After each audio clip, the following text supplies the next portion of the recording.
In poultry farming, mistakes are inevitable. Maybe every once in a while, mistakes are bound to happen.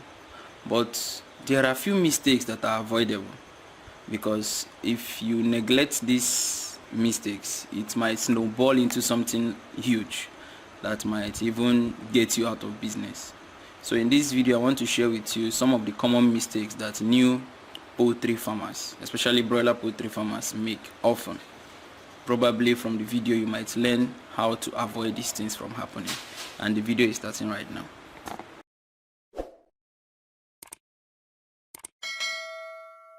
Now I might not be listing this in order of how they should appear, kind of, I don't know, but I'm going to be mentioning them in the way I feel that they are important to me. Starting with the first mistake that new poultry farmers make is the employment mistake. When I say employment mistake, I mean employing someone who has previously worked in a poultry farm before.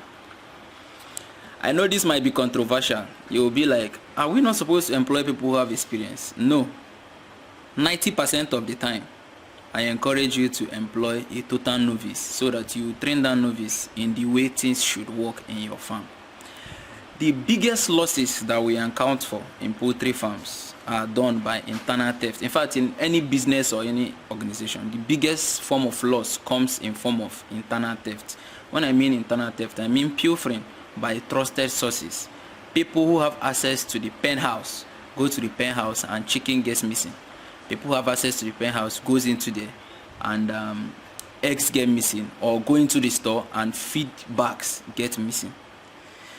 See it this way, on the average in a broiler poultry farm, it takes a total novice who you employed about 2 to 4 months to start stealing from you. This is from my personal experience as a farmer and as someone who has consulted for several farms. And then for a layer poultry farms, it takes a total novice about 5 to 8 months before they start stealing from your farm. This is the reason. You know, poultry farms are normally sited away from where people are staying. So a total novice who is employed to your farm will struggle with a lot of things. Number one, the person will be struggling with adapting to the new environment, because the person is no longer living where things are happening, where things are bubbling. He's just living in isolation in the poultry farm. So the person is struggling to adapt to that new environment. Number one, that total novice is struggling to adapt to his new role in the poultry farm. Number two, and then finally number three, that total novice, due to he has no previous experience in other poultry farms, have no customers who are already waiting for him to bring stolen things from the farm for them to buy. Then when you compare it with people who have previously worked in a poultry farm before, why are they no longer working in that farm? Okay, let's assume that 10% of the time the farm management is not treating them fairly, so they resign and left. But it takes an average of 1 week to 2 weeks for someone who has worked in a poultry farm before to start stealing from you in a broiler poultry farm, and the same amount of duration for someone who has worked in a poultry farm before to start stealing from a layer poultry farm. Because of what? They already have markets, people who are buying stolen things from the farm, people who they are selling, people who are buying it from them. They already have them on standby. They are used to living in the poultry environment where they are away from where people are living, so they're used to it, and their role, they already know their role. So within 1 week, once they come to your farm, the mindset is work chop.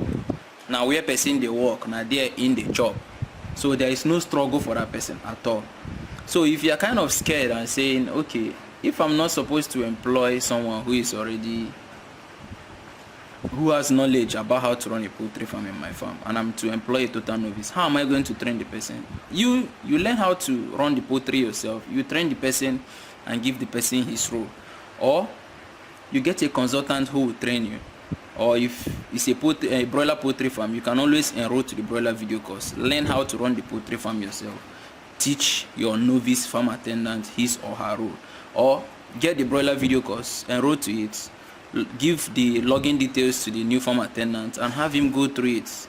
Because at the end of the course, which is just approximately 7 hours, the person will know A and Z about running a broiler poultry farm. Now, the second mistake that most new poultry farmers make is a biosecurity mistake. Among the mistakes, I think this is the funniest because when you start a new poultry farm, you kind of want to invite people to come and see your poultry farm. So you invite friends, you invite colleagues, you invite family members. At times you even invite the church. You understand? You call your pastor to come and pray, bless the farm and all that. Yes, most times you get validations in doing this, and you get happy doing it also because people will like praise you and all that. But biosecurity wise, it's a very big mistake because some of these people come to your farm with diseases that can affect chicken. Not that they do it intentionally. I'm not trying to say that they are going to come to your farm with diseases intentionally. No. Most times, some of these diseases that they come to your farm is something that they stepped on outside. It might be the feces of pigeon, you understand? Or they might have visited other poultry farms and now they come to your own farm. Anything happening in that farm, they are transferring it to your farm. If you must have people visit you in the farm, then you have to make out a space or construct somewhere that visitors should not exceed, so that when any visitor comes to your farm, they stay there, and then you come there and attend to them and all that. Now, the third mistake that new poultry farmers make is feeding mistake. Feed accounts for the majority of the cost of production.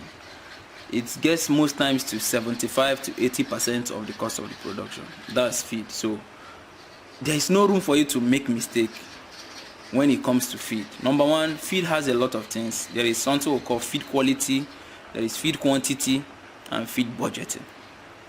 If you underfeed the chicken, they will not meet up targets. When you underfeed chicken or in quality of feed, you are using the wrong feed to feed the chicken, probably because this feed is cheaper. It's funny. The more expensive some of these things are, the more the quality. You get the point. But feeding mistake shouldn't be something that you make as a poultry farmer. You also have to know how many bags of feed that it will take you to feed the number of birds that you want to raise, so that you'll be able to check your budget, get those number of feed, and then feed them, so that you don't make this feeding mistake.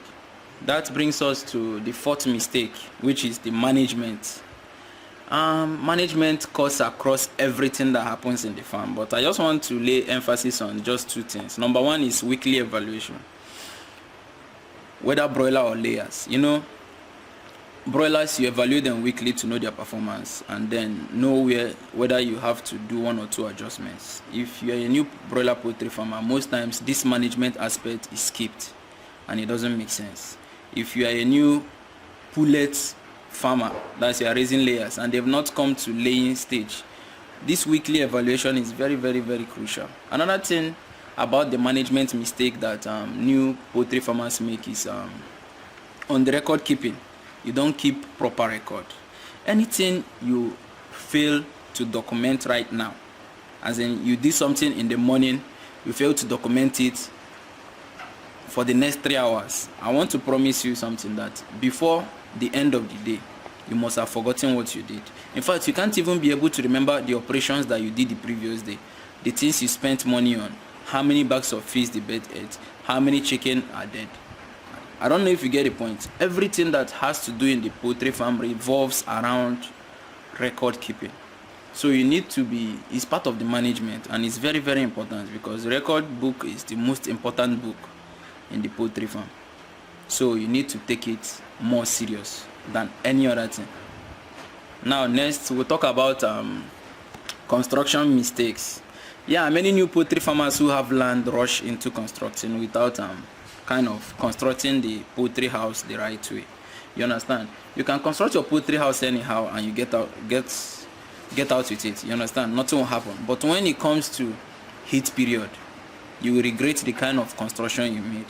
Poultry house should have height. You should have the orientation where the poultry house should be facing, east and west direction, how the shutter axis should be facing, and space for enough for air circulation and all that. If you don't put all these things into consideration, and because you have land, you have money, you want to start poultry farming, you just erect structure immediately and put in birds, there comes a time that you suffer and pay for it, especially during the heat period. Another mistake that new poultry farmers make is a financial mistake. The financial mistake is you have to be able to estimate the cost of production before you decide on how many birds your budget can carry. Before you decide on how many birds. Okay, let me assume you wanted to raise 1,000 birds, and then you estimate the cost that it will take you to raise these birds. And in estimating this cost, you are putting into consideration the inflation rate. You understand? At the end of the day, in checking all these things, you realize that the money you felt that you had can only be able to carry you to raise only 200 birds instead of the 1,000.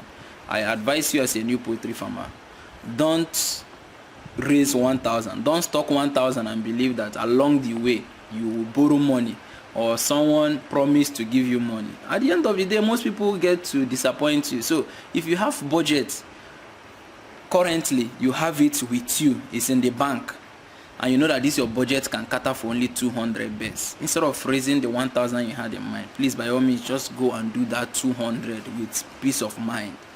And finally, another mistake, I think this is one of the most important mistakes that new poultry farmers make, is the sales mistake. Now, sales is the lifeblood of every business. If you sell, you make money, or you get back your inputs, or you make loss. Now, in sales, many new poultry farmers believe that the best time to start selling, especially the broiler poultry farmers, the best time to start selling the broilers or to start advertising for sales of the broilers is when you are done raising them. Some people raise their broilers for 5 weeks and they sell it. So some raise for 6 weeks and they sell it. So they believe once it's the 42nd day for people raising for 6 weeks, that's the best time you start telling people chicken is available for sale or chicken is available. No, it's very wrong. Sales of chicken, like broiler chicken, starts from day one. That's when it starts. You start pre-selling. You start posting about the best, the progress on your WhatsApp status or on your other social media handles, so that subconsciously you are pre-selling people. Sometime, maybe say, when those people who are seeing this your content gets to a time that they need chicken, they might contact you and say, please, are your chicken ready? At that point in time, you either make sales or you tell them to wait a little longer. Even if you are raising pullets, the best time to start making people know that you have pullets, so that the eggs don't glut on in your farm, is before the pullets have started laying. You should try selling eggs. Probably go to other farms, get egg as a wholesaler, and try selling these things yourself, so that when you've done this repeatedly, it takes an average of 18 weeks for pullets to start laying egg, which is approximately 5 months. You understand? Use from month 1 before the 5th month that your own pullets will start laying eggs to get customers by gradually getting small quantity of eggs from other farms, and try selling them yourself, so that when your own is now ready, that means you already have market where you can possibly be selling to. Now, the second mistake that people also make about sales is they overtrust customers, and it ruins a lot of farms. There's this scam that happens in poultry farms that people don't talk about often, especially people that we are affected. They just keep quiet because it looks shameful for them to open up and say, I was scammed. You understand? Probably you raise birds and they are ready for sale. Maybe someone introduces you to a wholesaler, a middleman, people who come to your farm to pack a lot of birds at the same time. The person comes to your farm the first time and is asking you to take your birds on credit. First time buyer, credit, trying to pack everything. It doesn't make sense now. At times, even someone can come to your farm and pack a large number of birds or pack everything and pay complete, do the transfer immediately, go with the birds. Then the second batch, when the person comes, the person will tell you, please, I want to take this in on credit. Most times, few times, the person will keep to his or her word, but most times you will make a lot of police cases to get your money. And in doing this, time is going, and when time is going, poultry is already shutting down. It doesn't make sense. So these are a few mistakes that new poultry farmers, especially broiler poultry farmers, make. Feel free to share other mistakes that I probably failed to mention in this video in the comment section. That's it for now, guys. See you next time.